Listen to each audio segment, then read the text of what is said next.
The Assembly will hear an address by His Excellency Donald Trump, President of the United States of America. I request protocol to escort His Excellency and invite him to address the Assembly.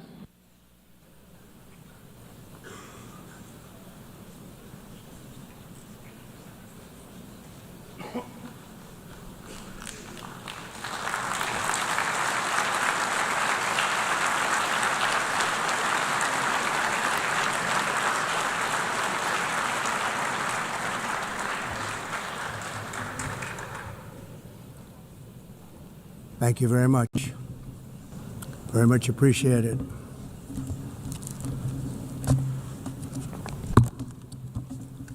And I don't mind making this speech without a teleprompter, because the teleprompter is not working. I feel very happy to be up here with you nevertheless, and that way you speak more from the heart. I can only say that whoever's operating this teleprompter is in big trouble.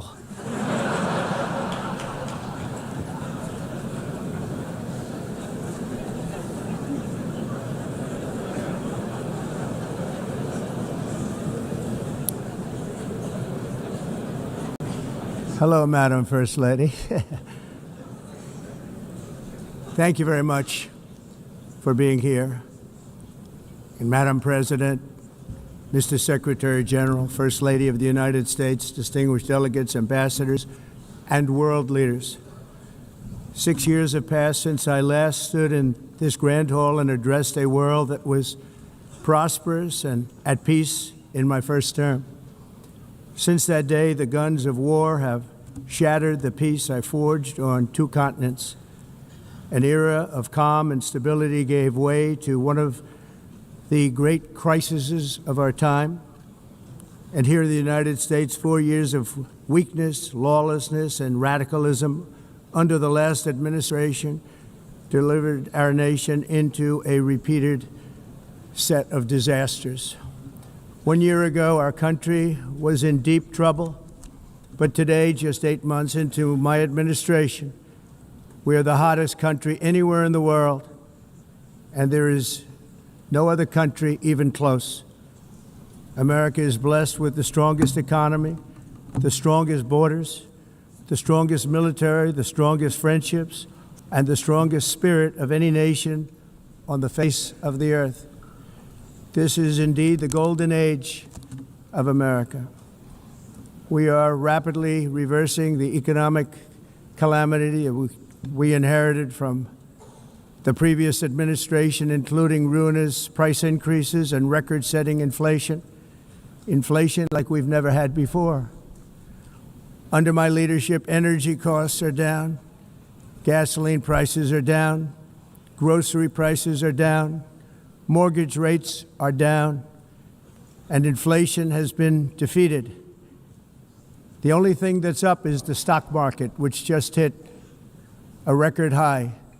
In fact, it hit a record high 48 times in the last short period of time.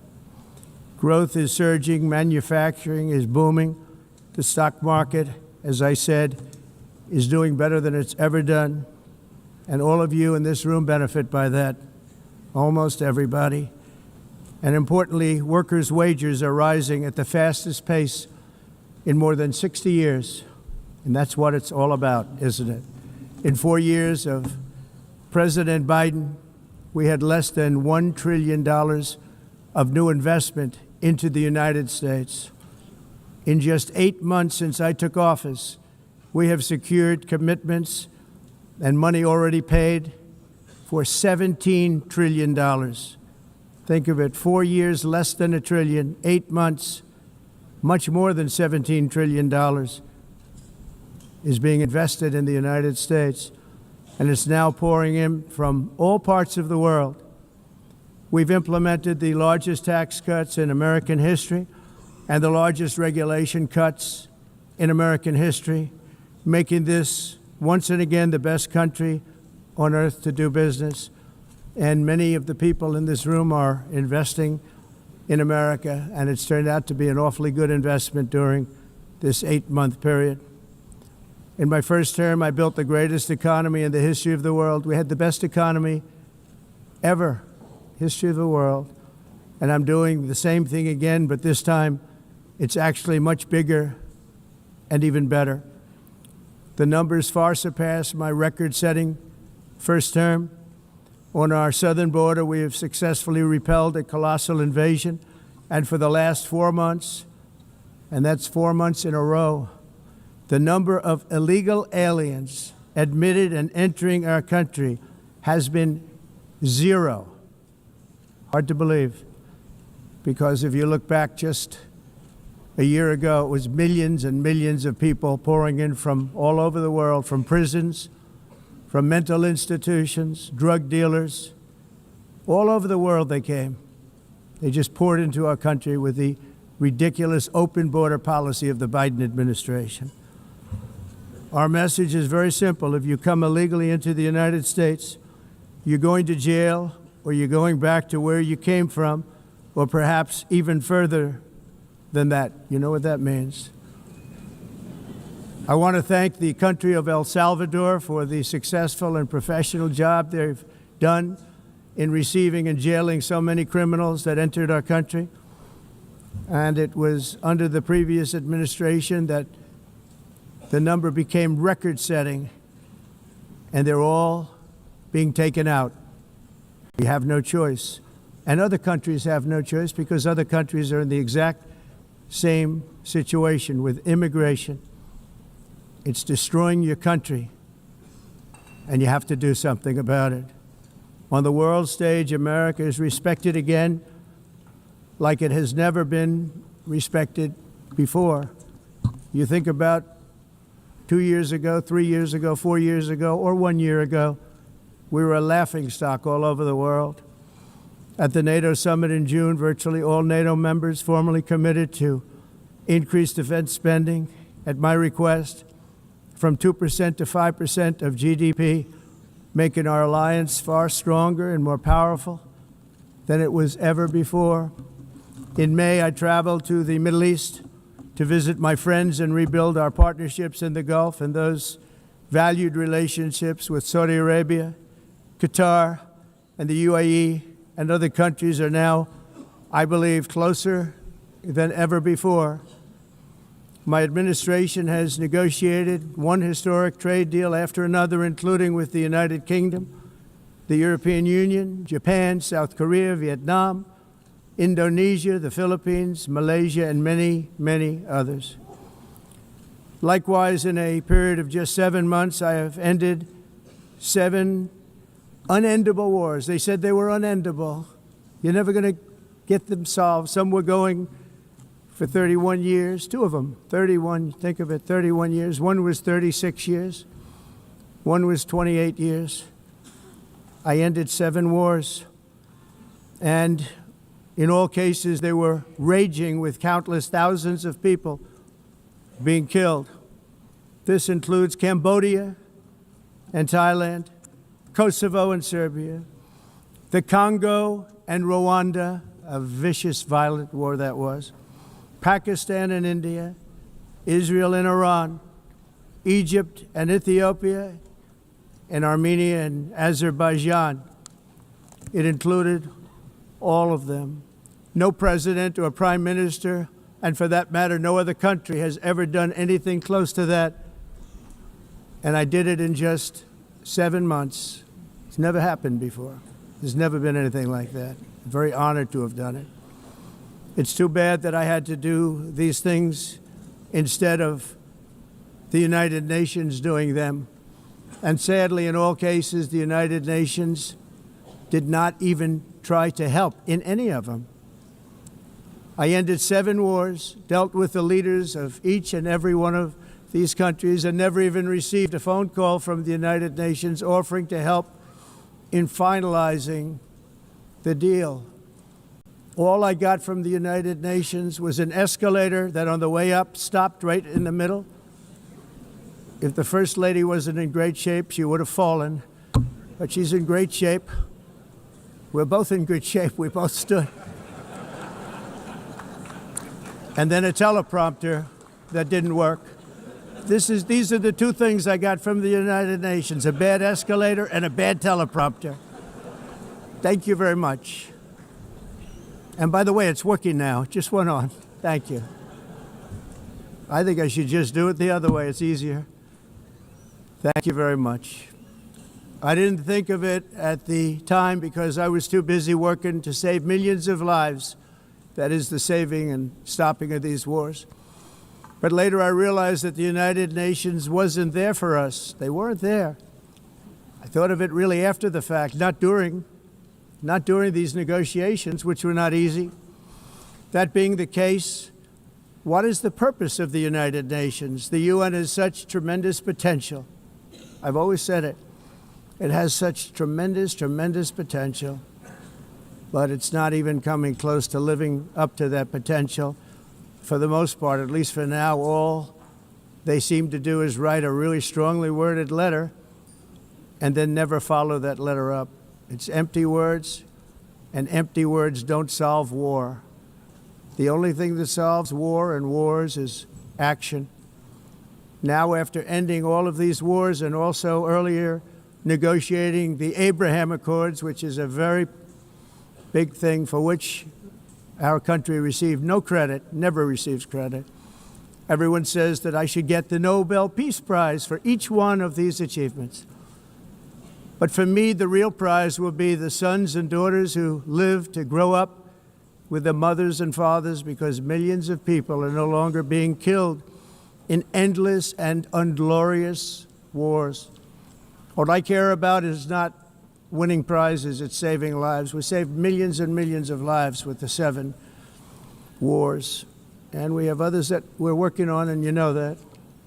Many years ago, a very successful real estate developer in New York, known as Donald J. Trump, I bid on the renovation and rebuilding of this very United Nations complex. I remember it so well. I said at the time that I would do it for $500 million, rebuilding everything. It would be beautiful. I used to talk about, I'm going to give you marble floors. They're going to give you terrazzo. I'm going to give you the best of everything. You're going to have mahogany walls. They're going to give you plastic. But they decided to go in another direction, which was much more expensive at the time, and which actually produced a far inferior product. And I realized that they did not know what they were doing when it came to construction, and that their building concepts were so wrong, and the product that they were proposing to build was so bad and so costly. It was going to cost them a fortune. And I said, and wait till you see the overruns. Well, I turned out to be right. They had massive cost overruns and spent between $2 and $4 billion on the building and did not even get the marble floors that I promised them. You walk on terrazzo. Do you notice that? As far as I'm concerned, frankly, looking at the building and getting stuck on the escalator, they still haven't finished the job. They still haven't finished. That was years ago. The project was so corrupt that Congress actually asked me to testify before them on the tremendous waste of money, because it turned out that they had no idea what it was, but they knew it was anywhere between $2 and $4 billion as opposed to $500 million with a guarantee. But they had no idea, and I said it cost much more than $5 billion. Unfortunately, many things in the United Nations are happening just like that, but on an even much bigger scale, much, much bigger. Very sad to see. Whether the UN can manage to play a productive role, I've come here today to offer the hand of American leadership and friendship to any nation in this assembly that is willing to join us in forging a safer, more prosperous world. And it's a world that we'll be much happier with. A dramatically better future is within our reach. But to get there, we must reject the failed approaches of the past and work together to confront some of the greatest threats in history.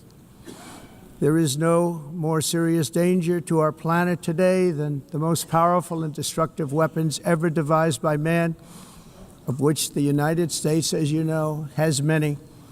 Just as I did in my first term, I've made containing these threats a top priority, starting with the nation of Iran. My position is very simple. The world's #1 sponsor of terror can never be allowed to possess the most dangerous weapon. That's why, shortly after taking office, I sent the so-called Supreme Leader a letter making a generous offer. I extended a pledge of full cooperation in exchange for a suspension of Iran's nuclear program.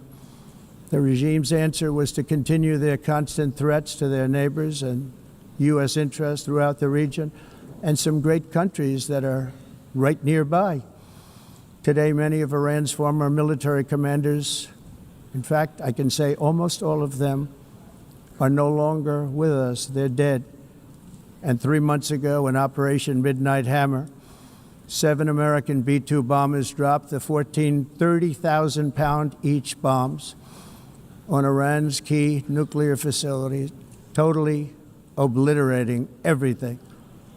No other country on earth could have done what we did. No other country has the equipment to do what we did. We have the greatest weapons on earth. We hate to use them. But we did something that for 22 years people wanted to do. With Iran's nuclear enrichment capacity demolished, I immediately brokered an end to the 12-day war, as it's called, between Israel and Iran, with both sides agreeing to fight no longer.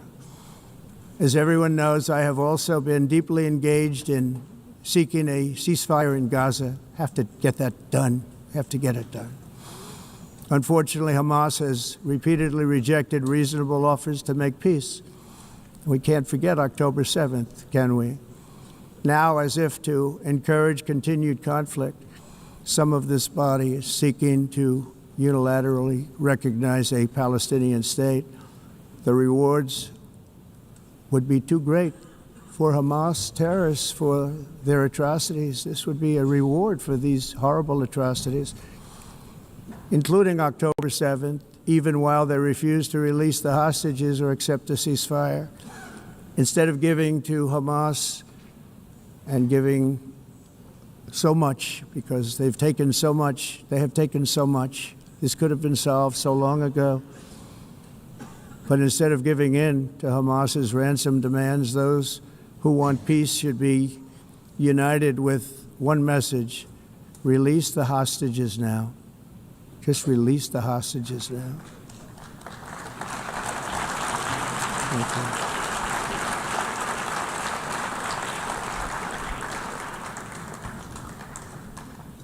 Thank you. As we have got to come together, and we will come together, got to get it done.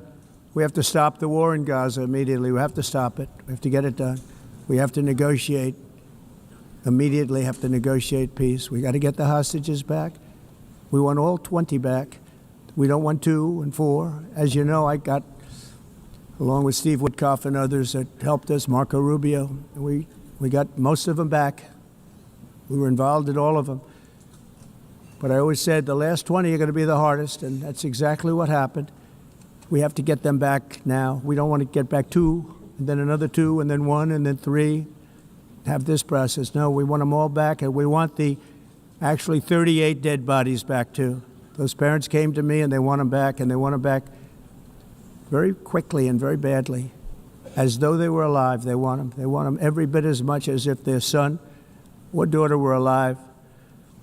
I've also been working relentlessly, stopping the killing in Ukraine.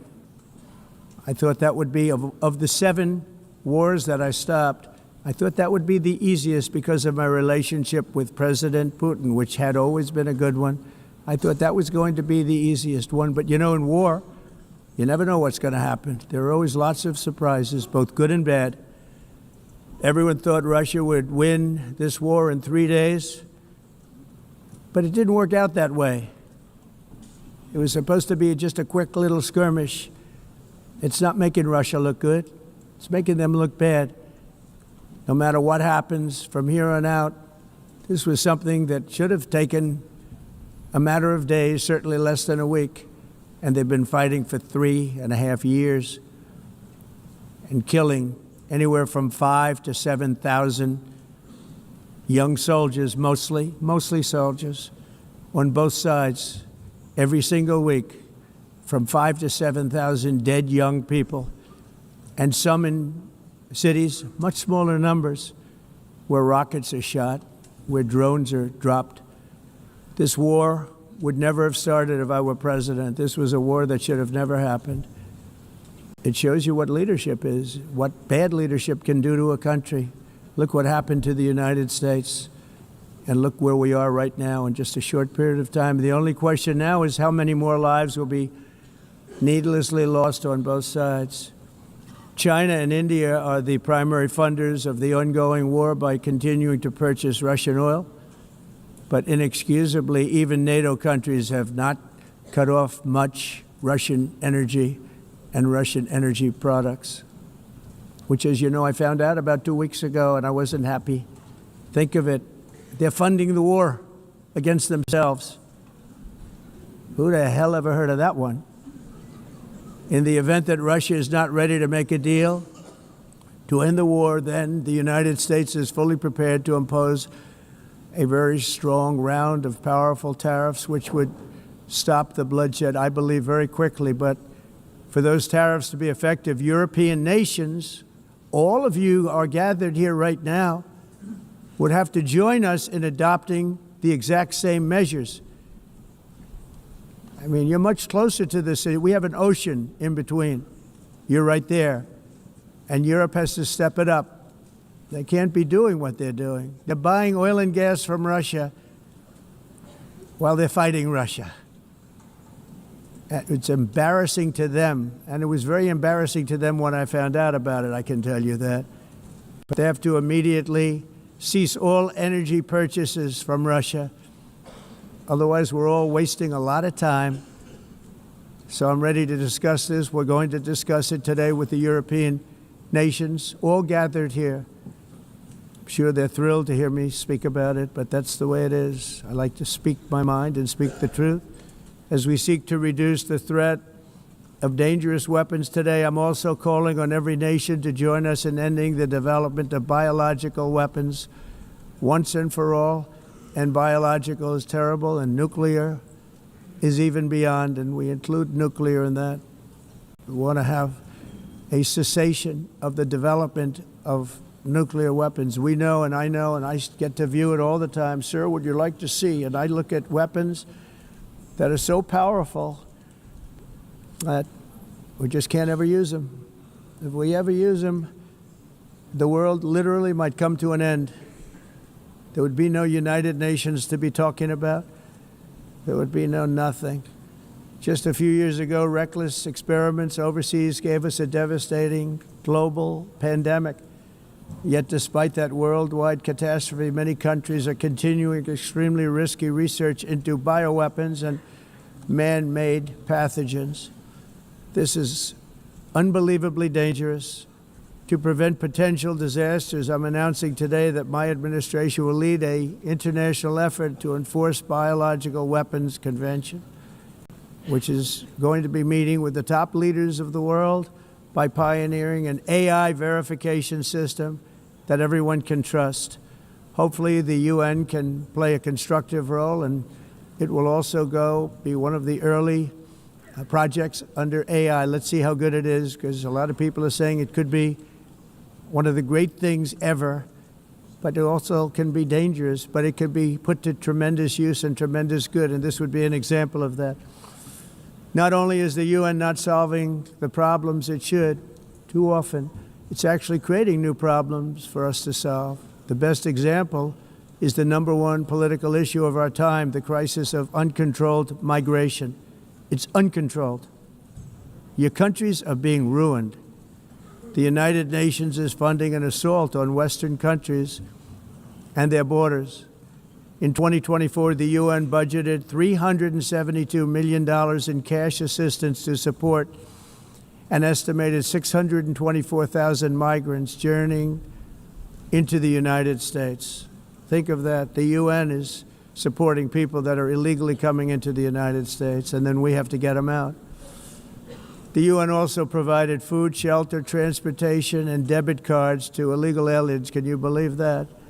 On the way to infiltrate our southern border. Millions of people came through that southern border.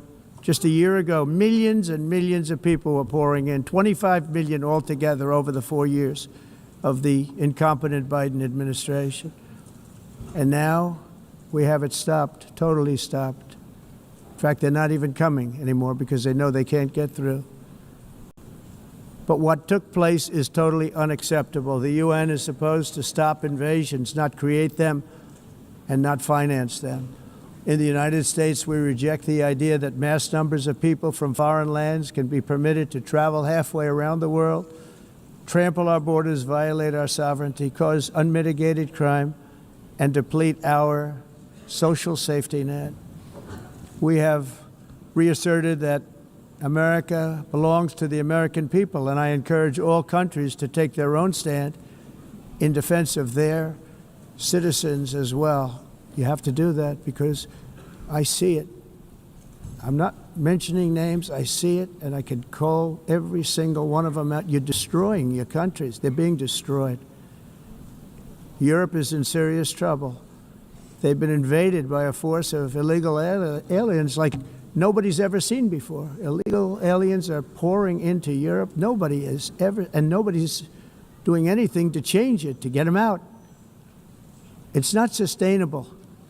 And because they choose to be politically correct, they're doing just absolutely nothing about it. And I have to say, I look at London, where you have a terrible mayor, terrible, terrible mayor, and it's been so changed, so changed. Now they want to go to Sharia law, but you're in a different country. You can't do that. Both the immigration and their suicidal energy ideas will be the death of Western Europe if something is not done immediately. This cannot be sustained. What makes the world so beautiful is that each country is unique. But to stay this way, every sovereign nation must have the right to control their own borders. You have the right to control your borders, as we do now, and to limit the sheer numbers of migrants entering their countries and paid for by the people of that nation that were there and that built that particular nation at the time. They put their blood, sweat, tears, money into that country, and now they're being ruined. Proud nations must be allowed to protect their communities and prevent their societies from being overwhelmed by people they have never seen before, with different customs, religions, with different everything. Where migrants have violated laws, lodged false asylum claims, or claimed refugee status for illegitimate reasons, they should, in many cases, be immediately sent home. And while we will always have a big heart for places and people that are struggling and truly compassionate, answers will be given.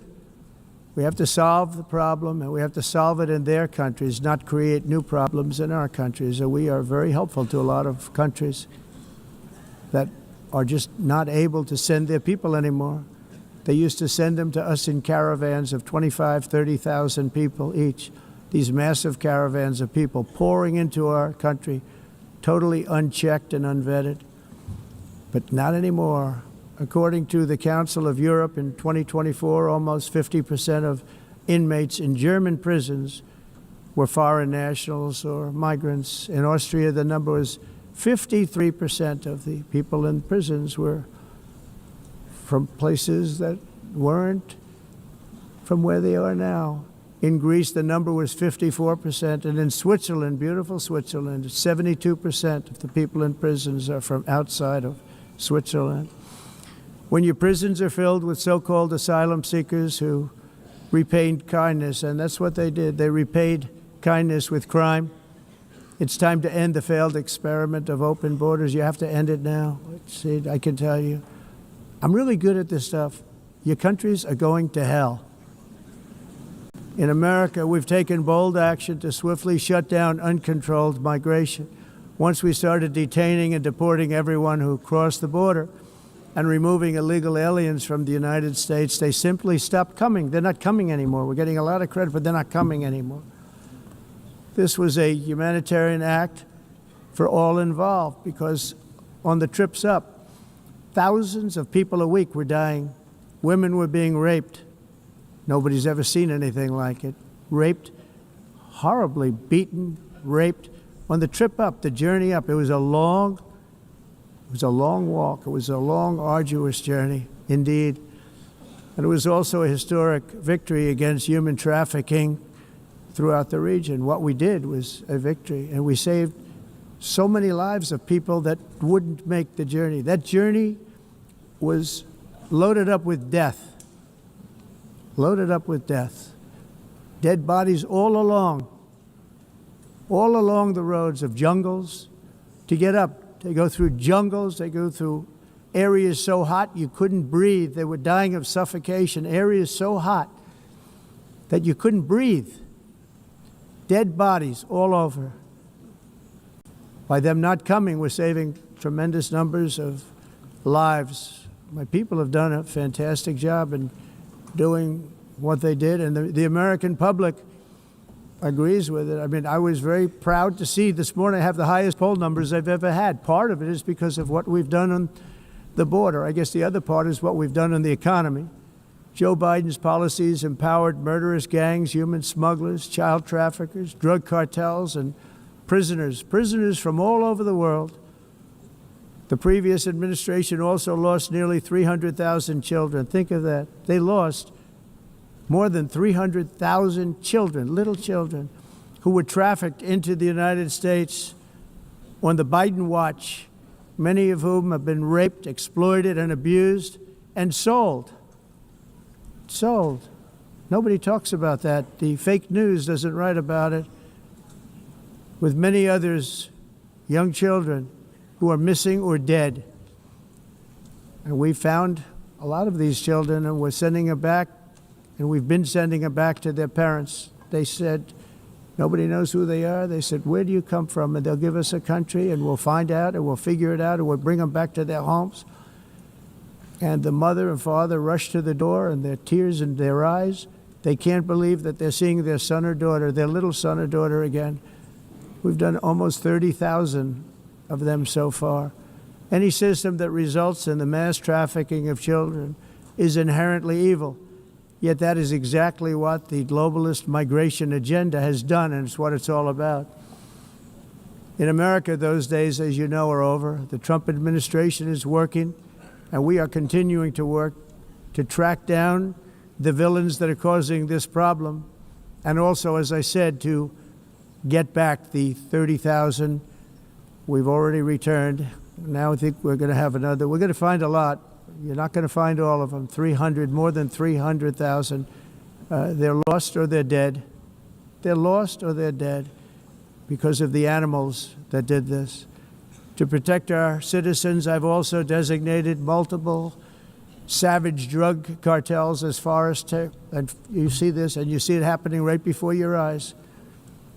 Let's put it this way. People don't like taking big loads of drugs in boats anymore. There aren't too many boats that are traveling on the seas by Venezuela. They tend not to want to travel very quickly anymore. And we've virtually stopped drugs coming into our country by sea. We call them the water drugs. They kill hundreds of thousands of people. I've also designated multiple savage drug cartels as far as foreign terrorist organizations, along with two bloodthirsty transnational gangs, probably the worst gangs anywhere in the world, MS-13 and Tren de Aragua. Tren de Aragua is from Venezuela, by the way. Such organizations torture, maim, mutilate, and murder with impunity. They're the enemies of all humanity. And for this reason, we've recently begun using the supreme power of the United States military to destroy Venezuelan terrorists and trafficking networks led by Nicolas Maduro. To every terrorist thug smuggling poisonous drugs into the United States of America, please be warned that we will blow you out of existence. That's what we're doing. We have no choice. Can't let it happen. They're destroying I believe we lost 300,000 people last year to drugs, 300,000. Fentanyl and other drugs. Each boat that we sink carries drugs that would kill more than 25,000 Americans. We will not let that happen. Energy is another area where the United States is now thriving like never before. We're getting rid of the falsely named renewables. By the way, they're a joke. They don't work. They're too expensive. They're not strong enough to fire up the plants that you need to make your country great. The wind doesn't blow. Those big windmills are so pathetic and so bad, so expensive to operate. Then they have to be rebuilt all the time, and they start to rust and rot. Most expensive energy ever conceived, and it's actually energy. You're supposed to make money with energy, not lose money. You lose money, the governments have to subsidize. You can't put them out without massive subsidies. And most of them are built in China, and I give China a lot of credit. They build them, but they have very few wind farms. So why is it that they build them and they send them all over the world, but they barely use them? You know what they use? Coal. They use gas. They use almost anything, but they don't like wind. But they sure as hell like selling the windmills. Europe, on the other hand, has a long way to go, with many countries being on the brink of destruction because of the green energy agenda. And I give a lot of credit to Germany. Germany was being led down a very sick path, both on immigration, by the way, and on energy. They were going green, and they were going bankrupt. And the new leadership came in, and they went back to where they were, with fossil fuel and with nuclear, which is good. It's now safe, and you can do it properly.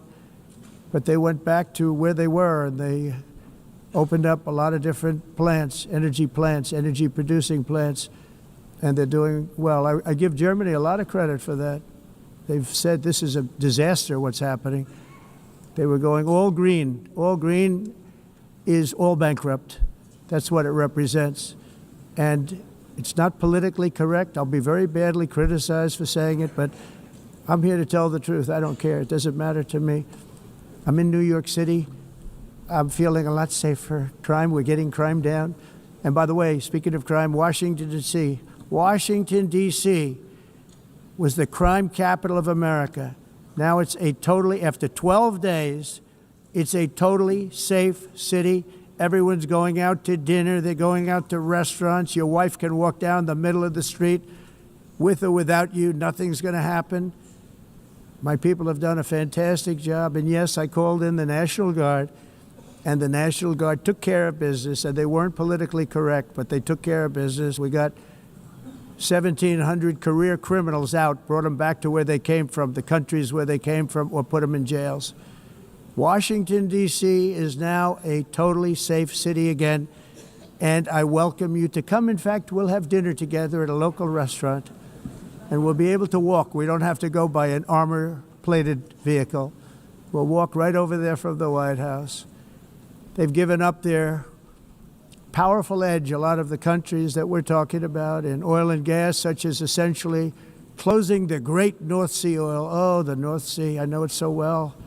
Aberdeen was the oil capital of Europe, and there's tremendous oil that hasn't been found in the North Sea. Tremendous oil. And I was with the Prime Minister I respect and like a lot, and I said, you're sitting with the greatest asset. They essentially closed it by making it so highly taxed that no developer, no oil company can go there. They have tremendous oil left, and more importantly, they have tremendous oil that hasn't even been found yet. And what a tremendous asset for the United Kingdom. And I hope the Prime Minister is listening, because I told it to him 3 days in a row. That's all he heard. North Sea oil, North Sea, because I want to see them do well. I want to stop seeing them ruining that beautiful Scottish and English countryside with windmills and massive solar panels that go 7 miles by 7 miles, taking away farmland. But we're not letting this happen in America. In 1982, the executive director of the United Nations Environmental Program predicted that by the year 2000, climate change would cause a global catastrophe. He said that it will be irreversible, as any nuclear holocaust would be. This is what they said at the United Nations. What happened? Here we are. Another UN official stated in 1989 that within a decade, entire nations could be wiped off the map by global warming. Not happening. You know, it used to be global cooling. If you look back years ago in the 1920s and the 1930s, they said, global cooling will kill the world. We have to do something. Then they said global warming will kill the world. But then it started getting cooler, so now they could just call it climate change, because that way they can't miss. It's climate change. Because if it goes higher or lower, whatever the hell happens, there's climate change. It's the greatest con job ever perpetrated on the world, in my opinion. Climate change, no matter what happens, you're involved in that. No more global warming, no more global cooling. All of these predictions made by the United Nations and many others, often for bad reasons, were wrong. They were made by stupid people that have cost their countries fortunes and given those same countries no chance for success. If you don't get away from this green scam, your country is going to fail. And I'm really good at predicting things, you know. They actually said during the campaign they had a hat, the best-selling hat. Trump was right about everything. And I don't say that in a braggadocious way, but it's true. I've been right about everything. And I'm telling you that if you don't get away from the green energy scam, your country is going to fail. And if you don't stop people that you've never seen before, that you have nothing in common with, your country is going to fail. I'm the President of the United States, but I worry about Europe. I love Europe. I love the people of Europe. And I hate to see it being devastated by energy and immigration. This double-tailed monster destroys everything in its wake, and they cannot let that happen any longer. You're doing it because you want to be nice. You want to be politically correct, and you're destroying your heritage. They must take control strongly and immediately of the unmitigated immigration disaster and the fake energy catastrophe before it's too late. The carbon footprint is a hoax made up by people with evil intentions, and they're heading down a path of total destruction. You know, the carbon footprint was a big, big thing a few years ago. I remember hearing about the carbon footprint, and then President Obama would get into Air Force One, a massive Boeing 747, and not a new one, an old one with old engines that spew everything into the atmosphere. He'd talk about the carbon footprint, we must do so. Then he'd get in and he'd fly from Washington to Hawaii to play a round of golf. And then he'd get back onto that big, beautiful plane and he'd fly back and he'd talk about, again, global warming and the carbon footprint. It's a con job. At extreme cost and expense, Europe reduced its own carbon footprint by 37%. Think of that. Congratulations, Europe. Great job. You cost yourself a lot of jobs, a lot of factories closed, but you reduced the carbon footprint by 37%. However, for all of that sacrifice and much more, it's been totally wiped out and then some by a global increase of 54%. Much of it coming from China and other countries that are thriving around China, which now produces more CO2 than all the other developed nations in the world.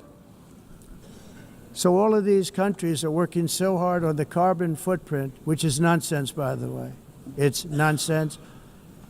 You know, it's interesting. In the United States, we have still radicalized environmentalists, and they want the factories to stop. Everything should stop. No more cows. We don't want cows anymore. I guess they want to kill all the cows. They want to do things that are just unbelievable, and you have it too. But you know, we have a border, strong, and we have a shape, and that shape doesn't just go straight up. That shape is amorphous when it comes to the atmosphere. And if we had the most clean air, and I think we do, we have very clean air. We have the cleanest air we've had in many, many years. But the problem is that other countries, like China, which has air that's a little bit rough, it blows And no matter what you're doing down here, the air up here tends to get very dirty because it comes in from other countries where their air isn't so clean. And the environmentalists refuse to acknowledge that. Same thing with garbage. In Asia, they dump much of their garbage right into the ocean. And over about a 1 week and 2 week journey, it flows right past Los Angeles. You've seen it. Massive amounts of garbage, almost too much to do anything about, flowing past Los Angeles, past San Francisco, and then somebody will get in trouble because he dropped a cigarette on the beach. The whole thing is crazy. The primary effect of these brutal green energy policies has not been to help the environment, but to redistribute manufacturing and industrial activity from developed countries that follow the insane rules that are put down to polluting countries that break the rules and are making a fortune. They're making a fortune. European electricity bills are now 4 to 5 times more expensive than those in China and 2 to 3 times higher than the United States. And our bills are coming way down. You probably see that our gasoline prices are way down. You know, we have an expression, drill, baby, drill, and that's what we're doing. We're going to be much lower in a year from now. But they've come way down over the last year. As a result, every air conditioner is like very uncommon to see one in some of these countries because the electric costs are so high.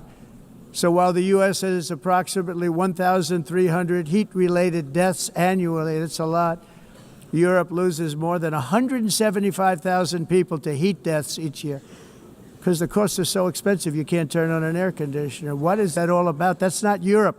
That's not the Europe that I love and know. All in the name of pretending to stop the global warming hoax.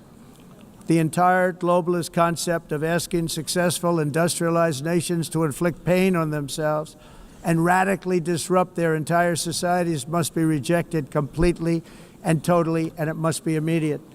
That's why in America I withdrew from the fake Paris Climate Accord, where, by the way, America was paying so much more than every country.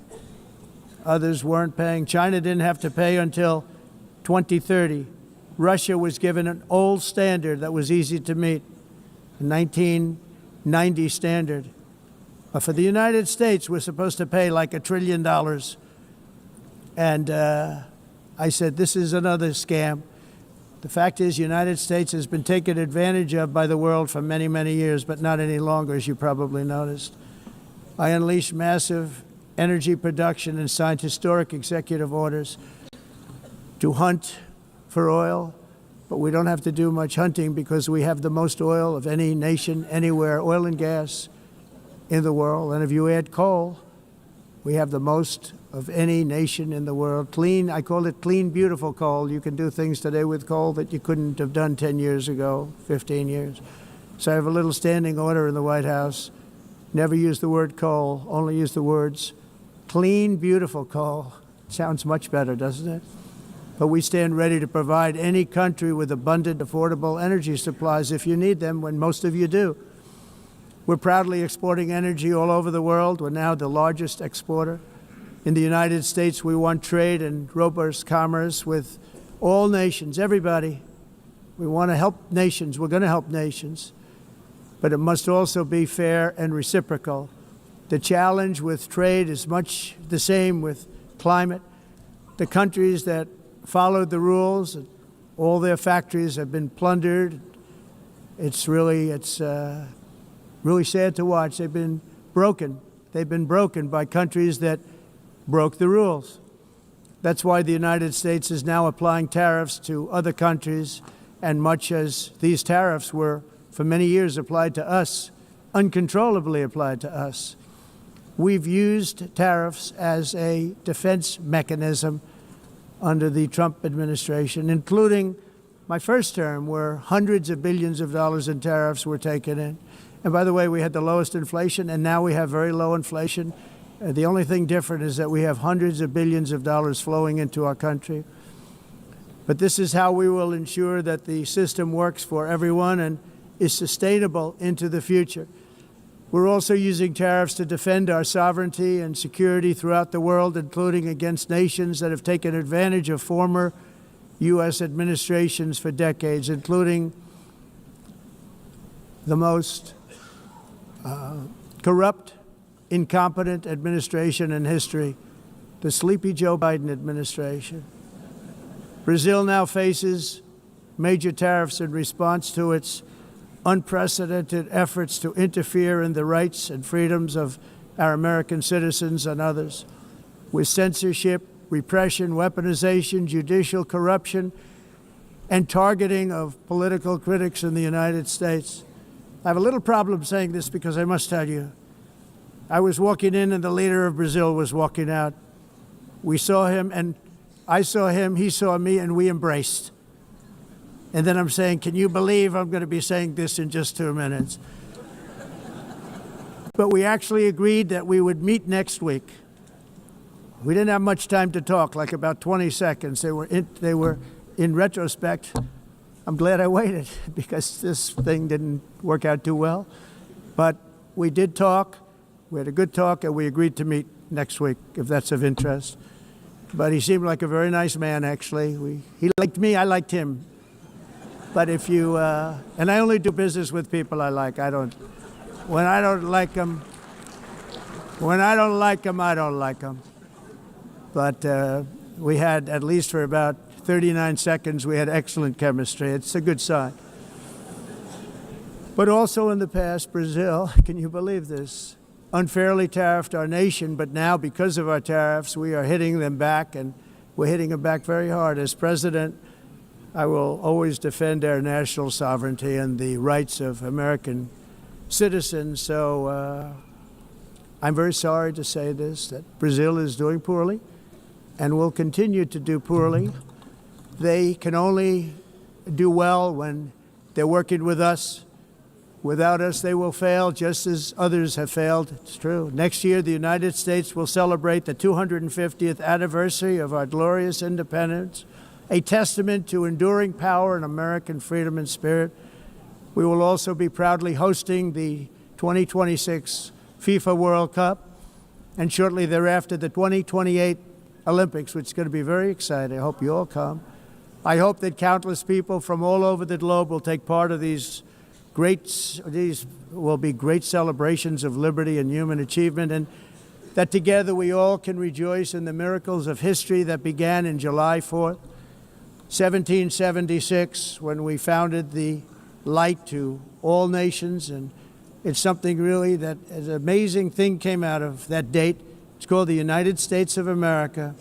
In honor of this momentous anniversary, I hope that all countries who find inspiration in our example will join us in renewing our commitment, values, and those values really that we hold so dear together. Let us defend free speech and free expression. Let us protect religious liberty, including for the most persecuted religion on the planet today. It's called Christianity. And let us safeguard our sovereignty and cherish qualities that have made each of our nations so special, incredible, and extraordinary. In closing, I just want to repeat that immigration and the high cost of so-called green renewable energy is destroying a large part of the free world and a large part of our planet. Countries that cherish freedom are fading fast because of their policies on these two subjects. You need strong borders and traditional energy sources if you are going to be great again. Whether you have come from north or south, east or west, near or far, every leader in this beautiful hall today represents a rich culture, a noble history, and a proud heritage that makes each nation majestic and unique, unlike anything else in human history or any other place on the face of the earth. From London to Lima, from Rome to Athens, from Paris to Seoul, from Cairo to Tokyo and Amsterdam to right here in New York City, we stand on the shoulders of the leaders and legends, generals and giants, heroes and titans who won and built our beloved nations, all of our nations, with their own courage, strength, spirit, and skill. Our ancestors climbed mountains, conquered oceans, crossed deserts, and trekked over wide open plains. They charged into thunderous battles, plunged into grave dangers, and they were soldiers and farmers and workers and warriors and explorers and patriots. They built towns into cities, tribes into kingdoms, ideas into industries, and small islands into mighty empires. You're a part of all of that. They were champions for their people who never gave up and who never, ever gave in. Their values defined our national identities. Their visions forged our magnificent destiny. Everybody in this room is a part of it in your own way. Each of us inherits the deeds and the myths, the triumphs, the legacies of our own heroes and founders who so bravely showed us the way. Our ancestors gave everything for homelands that they defended with pride, with sweat, with blood, with life, and with death. Now the righteous task of protecting the nations that they built belongs to each and every one of us. So together let us uphold our sacred duty to our people and to our citizens. Let us protect their borders, ensure their safety, preserve their cultures, treasure, and traditions, and fight, fight, fight for their precious dreams and their cherished freedoms. And in friendship and really a beautiful vision, let us all work together to build a bright, beautiful planet, a planet that we all share, a planet of peace and a world that is richer, better, and more beautiful than ever before. That can happen. It will happen. It will happen, and I hope it can happen and start right now, right at this moment. We'll turn it around. We're going to make our countries better, safer, more beautiful. We're going to take care of our people. Thank you very much. It's been an honor. God bless the nations of the world. Thank you very much. Bye.